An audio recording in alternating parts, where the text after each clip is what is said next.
Olá, meus amores! Hoje a gente vai falar sobre um assunto que todo mundo que trabalha com a Hoff teria hipoteticamente que saber. Mas a gente vai aprendendo com as experiências e também, se a gente já tem uma mentoria, já ajuda muito no nosso crescimento, não é mesmo?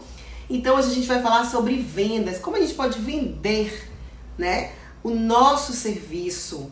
Aí a gente fala, vamos vender a toxina? Vamos vender uma ampola? Vamos vender um frasquinho da toxina botulínica? Não, gente, a gente não vende nada disso.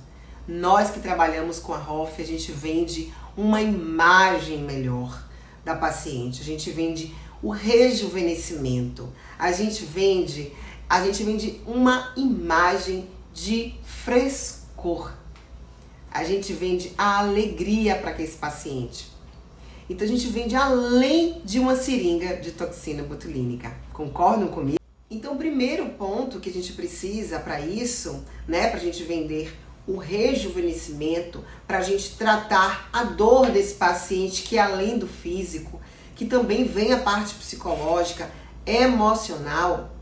Então todo esse trabalho de venda, a gente precisa entender o paciente e trabalhar com a verdade. Trabalhar com honestidade, falar exatamente qual é a expectativa da durabilidade da toxina, falar sobre qual é a marca que você utiliza, né? Falar se vai existir um retorno ou não existir um retorno no seu consultório, né? Para você dar essa assistência.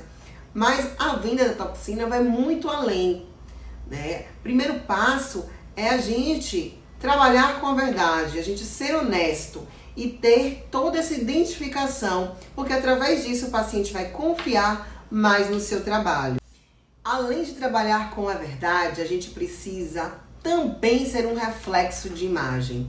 Como é que a gente vai receber um paciente no nosso consultório, no consultório que a gente atende, se a gente está com os cuidados básicos desassistidos? Ninguém está precisando ou tem essa necessidade de aparentar uma Barbie, né? Com os cabelos sempre montados, com o batom sempre posto, uma super mega maquiagem. Mas a gente precisa mostrar o básico de higiene e beleza, né? Uma pele limpa, as unhas sempre limpas, o cabelo sempre bem lavado, uma roupa bem apresentada. Então, se a gente vende a imagem de um rejuvenescimento, se a gente vende uma imagem de autoestima, a gente também precisa estar atento com a nossa imagem e com a imagem da nossa clínica. Terceira questão, terceira dica, orientação. A gente precisa parar de também querer sempre ter grandes e novos pacientes. É lógico que a gente vai querer captar novos pacientes. Todo instituto, toda empresa está voltado para isso. Mas a gente precisa também ficar atento para os pacientes que já existem na clínica.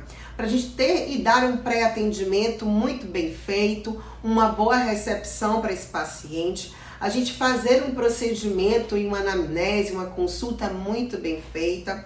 E principalmente o pós-procedimento, que é quando a gente tem um retorno, quando a gente tem um feedback desse paciente. Então, um paciente que ele é bem assistido, ele tem um bom serviço, ele tem uma excelente experiência, você pode ter certeza que esse paciente vai ser um paciente fiel, um paciente que você sempre vai conseguir ofertar um melhor. Quarta orientação, que na verdade é uma das técnicas de venda, mas assim, eu não me pauto muito nisso, porque eu acho que tem que ser algo bem orgânico. A gente acaba atraindo semelhantes, né? Então dizer aquela questão assim, os opostos se atraem é mentira. Então a gente tem que prestar atenção com quem a gente atrai, né? Então quando a gente atrai um semelhante, a gente atrai uma pessoa que gosta já da nossa autoimagem, a gente também vai fazendo uma técnica espelhada. Então, se o paciente é mais calmo, você vai ser uma pessoa que vai explicar mais calma, porque existem tipos de receptividade do paciente. O paciente, às vezes, é um ouvinte melhor, ou outro paciente, ele visualiza melhor com fotos de antes e depois. Tem outros pacientes que eles conseguem, são mais sinérgicos, então é outro tipo de abordagem. Então, a gente vai sentindo o paciente e tentando se conectar.